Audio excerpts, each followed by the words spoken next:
시티넷이라는 곳에서 잠깐 일을 하시다가 오픈하에서도 또 인턴을 하시고요.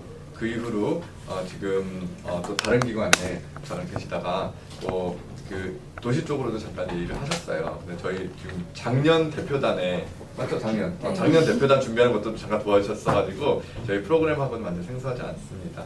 그래서 자기소개는 본인이 해주시면 좋을 것 같고요. 11번 목표 소개 부탁드리겠습니다. 박수 부탁드립니다.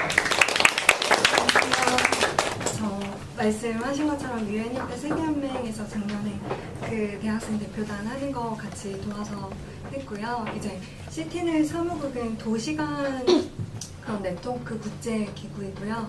저는 거기서 프로젝트 코디네이터로 일을 했습니다. 그러면서 이제 그 아시아 태평양 지역에 있는 다양한 도시 지방 정부들이 한 136개가 회원국으로 가입이 되어 있는데 그 도시 국가들하고 뭐 UN 해비타트나 이런 국제 기구들이랑 같이 협력하는 업무를 많이 했습니다.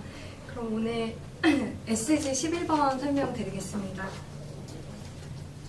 그래서 먼저 11번이랑 관련 연계된 목표들을 살펴보고 그리고 11번이 설정되게 된 배경 뭐 이런 부분에 대해 보겠습니다. 그래서 그림에서 보시는 바와 같이 11번은 이제 지속가능한 도시와 거주지 조성에 관한 것이고요. 이제 첫 번째 보시는 그런 빈곤 종식이라던가 여기 웰빙을 어떻게 하면 더 극대화하는지, 그 다음에 성평등에 관한 부분들 다양한 한 8가지 SDG 목표들하고 연계가 되어 있습니다. 그래서 11번은 이제 뿔로 보시면 포용적이며 안전하고 보건력 있는 지속가능한 도시와 거주지 조성이라는 내용을 담고 있고요. 이제 아무래도 도시화가 이제 급속하게 진행이 되다 보니까 이제 도시화, 도시 과잉화에 관한 그런 문제들인 주거 문제, 교통 체제, 그다음에 도시계획, 문화유산, 취약성, 취약 계층에 대한 그런 부분을 다루고 있습니다. 첫 번째 세부 목표는 주거 부분에서 2030년까지 모두에게 적절하고 안전하며 그런 경제적으로 적정한 수준의 주택을 제공하고 또한 그 슬럼과 도시 불량 주거지를 이제 개선하는 것을 목표로 하고 있습니다. 이는 이제 연계된 목표로는 그 목표 1번 빈곤 종식과 그 10번인 불평등 감소랑 연계가 되어 있다고 보시면 되고요. 이제 두 번째로 교통 부분은 도로 안전 개선과 대중교통 확대를 통해서 특히 취약계층과 여성에 대해서 높은 접근성의 지속가능한 교통체제를 제공하고자 합니다. 그래서 이것 또한 이제 1번과 3번, 그 다음에 5번 성평등 달성의 그런 목표와 연계되어 있다고 볼 수 있습니다. 다음으로 도시계획 부분에서는 이제 포용적이고 지속가능한 도시화와 또 참여 역량을 강화하고 통합적이면서 지속가능한 인간 정주 계획과 관리를 증진하고 있습니다. 그래서 아까 말씀드린 것처럼 시티넷의 풀 네임이 인간 정주 개발 계획에 관한 그런 도시간 네트워크이거든요. 그래서 이 부분은 도시 계획에서는 16번의 평화, 정의롭고 또 책임성 있는 제도를 구축하는 그 16번 목표하고 연계가 되어 있다고 볼 수 있습니다. 그 다음에 4번 같은 경우에는 전 세계적인 그 문화유산을 보호하고 지키는 그런 문화유산 부분이고요. 5번은 2030년까지 빈곤층과 취약계층을 보호하면서 특히 이제 자연재해로 발생되는 사망자 또는 피해자 수를 감소하는 것을 목표로 하고 있는데 특히 개도국에서는 이제 제가 작년에 한 2015년도에 시티넷에서 일을 할 때 그 네팔 지진 사태가 나타나고 했는데 그때 아무래도 내부적으로 네팔 내에서 어떻게 이걸 해결해야 될지 모르는 사람들이 많았기 때문에 저희가 전문가단을 파견을 해서 이제 해결을 하려고 하는 시도를 많이 했었거든요. 그래서 이런 부분도 이제 빈곤 종식이라는 그 목표 1번하고도 연계가 되어 있다고 볼 수 있습니다. 다음으로 이제 두 가지가 더 있는데요. 이제 환경 부분과 공공공간에 관한 부분이고요. 이제 환경 같은 경우에는 2030년까지 대기질과 또 폐기물 관리를 통해서 인구 1명당 도시에 미치는 환경에 부정적인 효과를 줄이는 것을 목표로 합니다.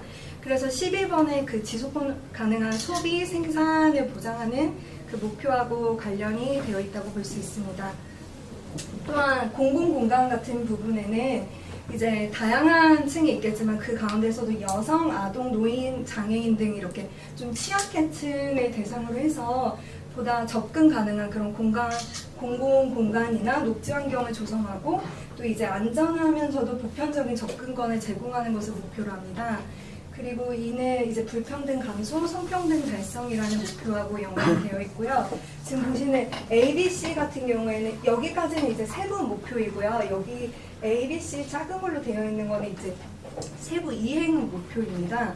그래서 어떻게 도시, 농촌을 연계하고 통합적인 정책을 펼칠지, 그 다음에 또 채빈 국가에게는 재정적, 기술적인 지원을 강화함으로써 이제 정부 역량을 강화를 해야 된다, 그런 목소리가 나오고 있습니다. 그래서 제가 아까 그림에서 한 10가지 연계가 되어 있다고 말씀드렸는데요. 그 중에 이제 목표 1번이 가장 이제 보편적이면서 가장 중요하게 아무래도 유엔에서 다루는 부분이다 보니까 이제 11-1인 주거, 교통, 취약성 부분하고 다 연계를 해서 볼 수 있습니다. 그래서 1번 같은 경우에는 모든 국가에서 모든 형태의 빈곤을 종식시키자는 목표를 가지고 있고요.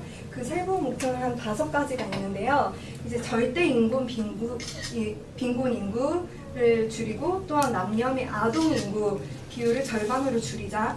그 다음에 빈곤층과 취약계층에 대해서 실질적인 보장을 달성을 해주고, 이제 특히 여기 재난에 대한 노출과 취약성을 경감을 하자는 부분이 아까 말씀드린 그런 네팔 사례나 이런 거랑 같이 연계해서 생각을 해주실 수 있을 것 같습니다. 네, 다음은 목표 3번인데요. 이제 모든 사람의 건강한 삶을 보장하고 웰빙을 증진하자 해서 약간 보건 쪽으로도 볼 수는 있는데, 이제 뭐 산모 사망률을 낮추고, 근데 이제 11번과 연계를 해서 본다면은 이제 3.6에서 2020년까지 세계적으로 도로 교통사고로 인한 사망 및 상해를 절반으로 줄이자는 목표랑 이제 11.2의 교통 부분이랑 가장 밀접한 관계가 있다고 볼 수 있습니다. 그 밖에도 이제 공기, 수질, 토지 오염으로 인한 사망 및 질병을 줄이는 그런 환경 부분하고도 연관이 있다고 볼 수 있습니다. 다음으로는 이제 5번 성평등 달성 및 여성 여아의 역량 강화 부분입니다. 그래서 이제 5-1번 같은 경우에는 모든 곳에서 여성을 대상으로 하는 모든 형태의 차별을 없애고, 또 어떠한 폭력이라던가 유해한 관행을 다 없애자는 목표를 가지고 있습니다. 그리고 여기에서 이제 11번과 연관이 되는 건 11.7의 공공공간인데요. 이거는 아까 말씀드린 것처럼 아무래도 취약계층이나 여성들이 이렇게 좀 더 지속 가능한 공공공간을 이렇게 확보하고 활용할 수 있는 그런 뭔가 차별을 없애고 이런 공평한 기회를 보장하자는 점에서 연계가 되어 있다고 볼 수 있습니다. 다음으로는 이제 12번의 지속 가능한 소비와 생산 양식을 보장하는 목표로 볼 수 있는데요. 이는 이제 자연 자원의 그런 효율적인 사용과 지속 가능한 관리 달성하고, 또한 생산과 공급체에서 이렇게 발생되는 식품 손실을 경감시키는 것, 그 다음에 폐기물 관리 달성, 그 다음에 뭐 토양 배출이나 이런 것들을 경감하는 점에서 이런 환경 부분하고 연관이 되어 있다고 볼 수 있습니다. 이제 마지막으로 볼 목표는 이제 국내 및 국가 간 불평등 감소에 관한 이제 10번 목표인데요. 이제 이 부분은 하위 40%의 소득 증가를 이제 성취하고 유지해서 국가 평균율보다 그 비율을 높이는 것을 목표로 하고 있고요. 그 다음에 지금 11번과 이렇게 연계해서 보면 여기 10.7에서 잘 계획되고 관리되는 이민정책을 통해 체계적이면서 안전하고 정기적이면서 뭔가 책임성 있는 인구 이동을 실현을 하는 것을 볼 수 있는데요. 이거는 이제 주거 공간을 확보한다거나 이제 공공 공간을 이렇게 제공한다는 점에서 연계되어 있다고 볼 수 있습니다. 그럼 다음으로 이제 설정 배경을 보겠습니다. 이제 제가 연구나 이런 부분을 찾아봤을 때 두 가지로 이제 볼 수가 있었는데, 첫 번째는 이제 아시다시피 이제 전 세계 도시화가 가속화가 되고 있습니다. 그래서 이거는 지금 유니세프에서 도시화율 각 국가별로 이제 수치를 나타낸 건데요. 지금 2008년의 경우 처음으로 이제 도시 지역에 사는 인구수가 농촌 지역에 사는 인구수를 넘어섰고, 이런 추세가 계속 지금도 이제 증가하고 있는 추세이고요. 그래서 2050년까지는 전 세계 66%가 이제 도시 지역에 살 것으로 이제 추정을 하고 있습니다.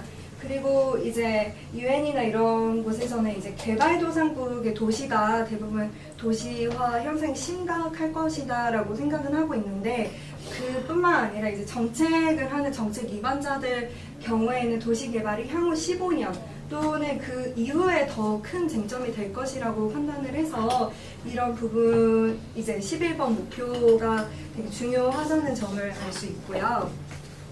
그러다 보니까 이제 국제기구들도 이런 문제의식을 가지고, 예를 들어서 2013년도 9월에 이제 Sustainable Development Solution Network라는 조직이 있는데, 여기서 UN 헤비터트 지금 여기 총 5개에 있는 국제기구들하고 같이 이제 보통 이클레이, UCLG, 그 다음에 뭐 메트로폴리스 시티 얼라이언스 이런 부분들은 이제 도시 네트워크 국제기구라고 보통 많이 말을 하는데요.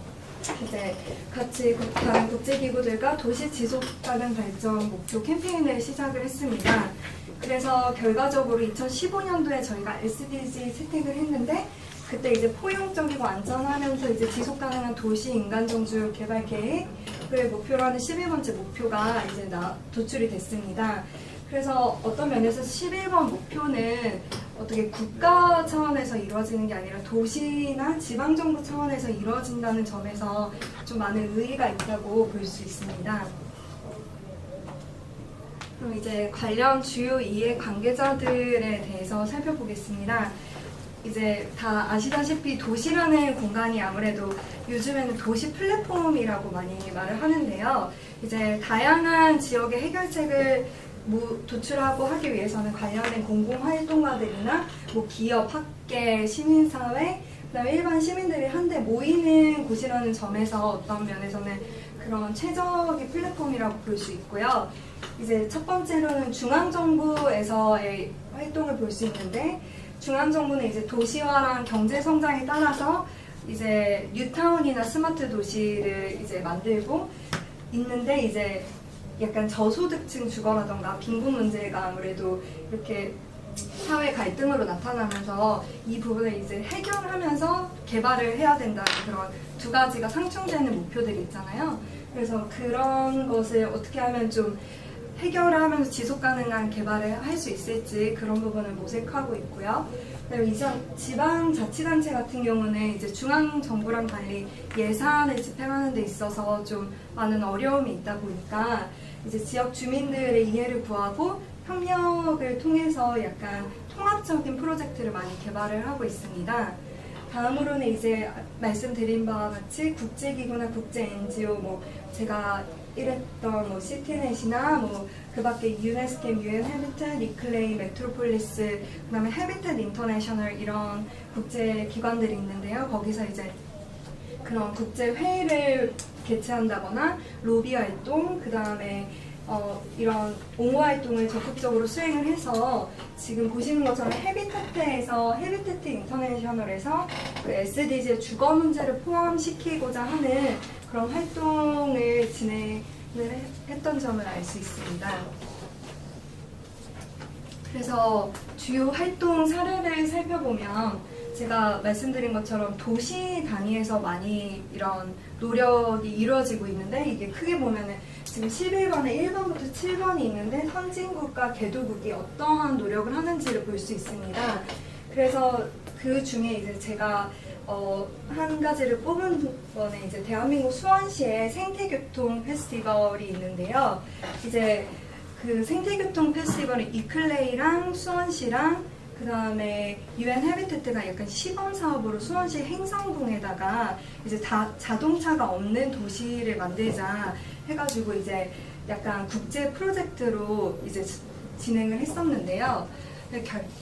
결과적으로 이제 성공 사례로 뽑힐 수 있는 부분은 처음에는 이제 주민들이 차가 없이 이런 생활을 해야 되는 거에 되게 반대도 많고, 그리고 어떤 면에서 이제 자동차 업계에서 이거 아니다 이런 부정적인 얘기가 많이 나왔는데, 그래갖고 이제 240명 시 직원들이 직접 집을 방문을 해서 생태계통이 이런 거고 어떻게 만들어야 되고 이런 관련 사항이나 사업 계획을 설명을 직접 했고, 그 다음에 워크숍이나 그런 토론회, 그 다음에 생태교통에 관한 교육을 직접 진행을 하면서 좀 주민과의 협력을 도출을 해냈습니다. 그래서 이에 대해서 모니카 짐머만 이클레이 사무부총장은 이런 사업이 지방정부의 협력적 리더십과 그런 지역사회 참여를 통해서 어떤 면은 자동차 중심의 도시 설계가 아닌 이제 뭔가 새로운 측면에서 도시가 변모할 수 있는 기회를 제공하는 국제적인 선례였다, 이렇게 말을 한 바 있습니다. 그래서 마지막으로 이제 이슈들을 좀 살펴보려고 하는데요.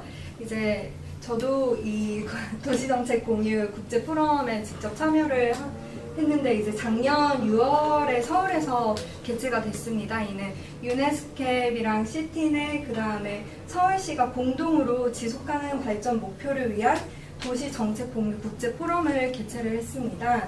그래서 본 포럼을 통해서 도시 문제하고 밀접히 관련되어 있는 그런 SDG 목표를 어떻게 달성을 할 수 있는지 그런 부분을 이제 논의를 했고요. 그 다음에 시티 보이스라는 아시아 태평양 지역에 있는 도시들이 우수 정책 사례, 전자정부를 했다거나, 아까 재난 재해를 어떻게 해결을 했고 그런 부분에 대한 성공적인 우수 사례를 이제 넣은 잡지가 있는데, 그거를 거의 스페셜 에디션으로 해서 전 세계적으로 배포를 하고 또 이제 직접 그 도시 시장분들이 와서 발표를 하셨는데요. 예를 들면 여기 보고르시 시장님께서는 이제 전자정부를 자기들이 도입을 해서 어떻게 도시 내에서 이제 이렇게 본인이 지금 한국에 있는데도 이 스마트폰을 통해서 지금 어떤 문제가 있고 지금 CCTV가 된 교통 지역이 어떻게 돌아가고 있고 이런 거를 확인을 하는 걸 이렇게 직접 보여주시더라고요. 그래서 그런 식으로 좀 공유를 하면서 어떻게 하면은 좀 도시 문제를 해결할 수 있을지 많이 좀 토론하는 장이 됐습니다.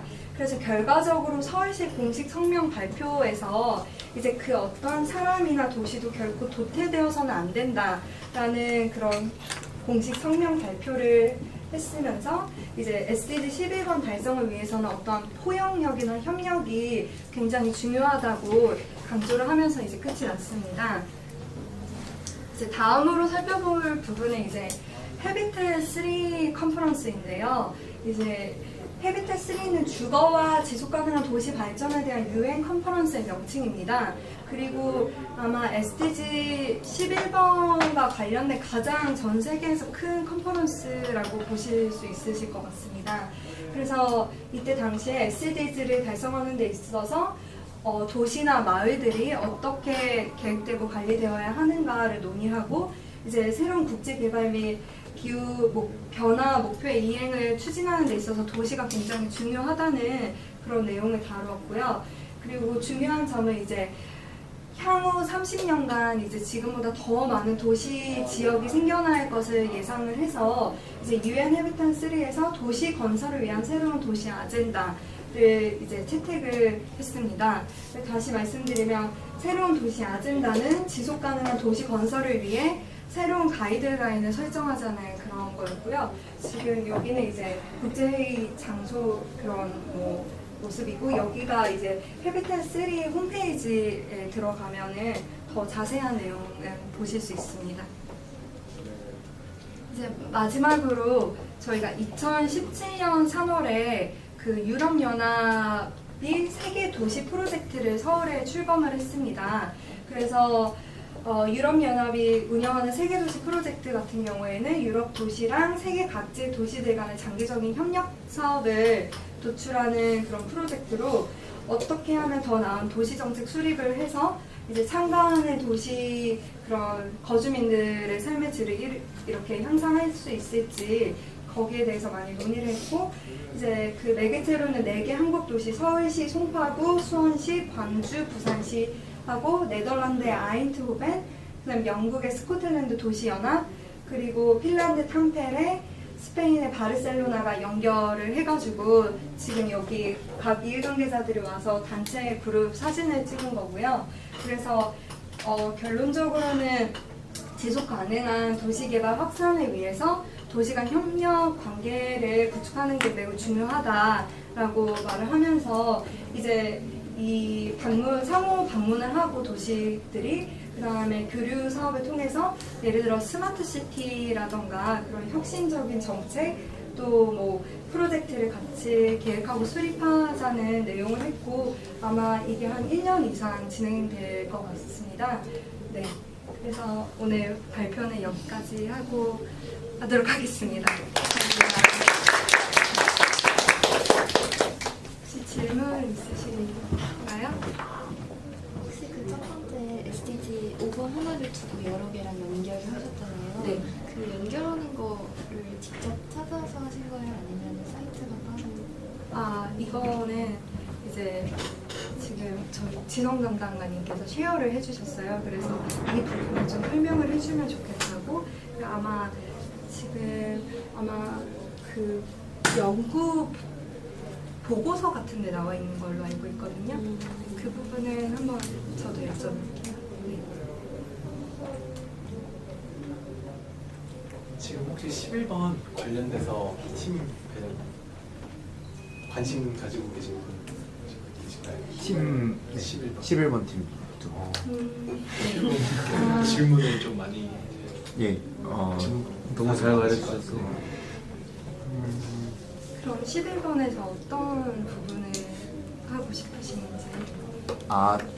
제가 관심 있는 부분은 아까 저희 얘기했을 때 그 교통 개발 교통이요? 쪽에 도시 인프라라든가 이 11.2 예. 쪽에 안 그래도 굳이 여쭤보자면은 거기 교통 관련해서도 언급이 되고 장애인이나 사회 취약 계층이 그리고 네. 나중에 보면은 다른 SDG랑 연관성을 말씀하시면서 또 11번이 네. 또 여성이라든가 장애인 등을 위한 장애인처럼 사회 취약 계층을 배려한 시설 및 주거공간 그 확충을 목표로 한다고 하셨는데 이게 제가 그 이해가 덜 된 건지 몰라요. 그러니까 말씀하신 게 뭐 치안 같은 제도상의 개선인지 아니면은 뭐 수요실이나 장애인을 위한 출입구처럼 물리적인 시설을 말씀하신 건지 그거 다 해당을 할 수 있을 전부 것 다? 같아요. 네, 모든 부분들이.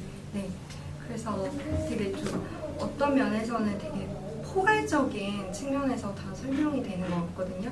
예를 들면은 제가 좀 추천을 해드리고 싶은 부분은 그 citynet-ap.org로 들어가시면 시티넷 사무국 홈페이지가 나와요.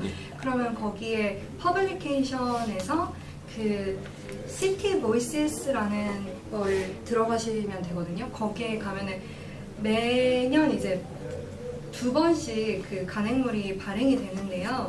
거기에서 보면은 실제적으로 이런 도시에 관한 사례나 이런 게 뭐가 있는지를 보실 수 있으실 거예요. 그러면은 아까 교통에 해당하는 것도 굉장히 좀 많이 나와 있고 해서, 그리고 지금 그래서 그 지식 공유 사업 플랫폼이라는 거를 만들고 있어요. 그게 뭐냐면은 서울시 유네스캡 그 다음에 시티넷 해가지고 그 아까 보여드린 것처럼 작년 6월달에 그런 컨퍼런스를 열었잖아요. 그래서 그걸 계기로 이제 지식 공유 플랫폼을 만들겠다는 거예요. 온라인상으로 저희가 뭐 교통 하면은 무슨 우수 사례가 있는지를 잘 모르잖아요. 하나하나 찾아볼 수도 없고. 그래서 전 이제 세계 또 특히 아시아 태평양 지역에 있는 도시들이 우수 사례를 이제 온라인으로 다 받아가지고 검색을 하면은 이제 다 찾아볼 수 있는, 그 예를 들면 UNDP나 이런 데 가면은 그 프로젝트를 나중에 뭐 검색을 하시거나 하면은 연도별로도 볼 수 있는데 그 카테고리 팀별로도 볼 수가 있거든요. 그러면 거기서 뭐 예를 들면 transportation 하면은 그 트랜스포테이션에 관한 뭐 2002년부터 현재까지 어떤 프로젝트가 어디 지역에서 어떤 국제기구의 펀딩을 받아가지고 뭐가 이루어지는지 이런 거를 볼 수가 있어요. 근데 그런 부분이 이제 UNDP나 이런 곳은 되어 있는데 아직 약간 도시간 네트워크에 좀 작은 데는 아직 안 돼 있다 보니까 이제 이런 데서도 지금 런칭을 해서 지금 만들고 있거든요. 그래서 아마 그런 자료들을 아마 보실 수 있으실 거예요. 아직 프로그램이 완성된 건 아니고 완성된 거는 아니고 이제 온고잉 프로젝트인데 아마 조금씩 올라가고 있고 자료는 올라가고 자료는 아마 있는데. 그래서 그냥 홈페이지에 있는 그 시티보이스 퍼블리케이션으로 지금 보시는 게 아마 좀 정확할 거고 이제 추후에는 그렇게 지금 데이터베이스를 구축을 하고 있어서 한 몇 년 안에는 그런 데이터베이스가 나올 수 있다는 점입니다. 저 하나만 더 아까 그 실제 하는 사업 설명해 주실 때 네. 그 이클레이나 뭐 시티넷이 지방자치정부랑 연계해서 이런 좋은 프로그램들을 하고 있다까지는 이해가 됐는데 네. 저 그러면은 그런 프로그램들이 도시화를 막기 위해서 지방자치정부들과 따로 하는 것만 있습니까? 아니면은 그 말씀하신 그 교통이나 주거 그런 거는 중앙정부에서 통제하는 게 더 맞을 것 같은데 네. 근데 지방정부랑만 하는 건가요? 보통 통제? 네. 지방 정부랑만 하는 거는 아닌데 이제 일단 기본적인 거는 도시간 네트워크라는 게 회원 예를 들면 유엔이나 이런 유엔 헤비테트나 이런 데는 국가를 대상으로 회원을 갖고 있잖아요. 근데 도시간 네트워크 국제기구라는 거는 도시가 회원이거든요. 그래서 도시에서 그 펀딩이 들어온다고 생각을 하시면 돼요. 예를 들면은 근데 꼭 그렇게 하진 않아야 돼요. 왜냐하면 국내에서 하는 경우에는 뭐 중앙정부나 이런 데서 교통 관련 그런 부처가 있잖아요. 그런 데서 만약에 펀딩이 되는 프로젝트가 있으면은 뭐 수원시나 서울시랑 그 관련 도시 국제기구랑 같이 호흡을 해가지고 아까 뭐 EU 연합이라던가 이런 데랑 같이 해서 그런 프로젝트를 진행을 할 수도 있고 그래서 완전히 지방정부하고만 하는 거는 아니고요. 국제기구랑 국제기구끼리도 같이 할 수 있고 중앙정부에서 하는 프로젝트가 있으면 같이 할 수도 있고 지방정부랑도 할 수 있고 그런 가능성은 좀 열려 있는 것 같아요. 케이스 바이 케이스. 네. 근데 이제 주로 이제 하는 케이스는 이제 지방 정부하고만 하고는 있습니다. 감사합니다. 그런 부분도 이제 각 홈페이지에 들어가시면 뭐 프로그램 이렇게 되어 있는 부분에 아마 좀 나와 있을 것 같거든요. 그래서 아까 말씀하신 것처럼 뭐 교통이면 트랜스포테이션 검색을 한번 해보시면 그런 사업들이 어떤 사업을 하는지 좀 구체적으로 보실 수 있을 것 같아요.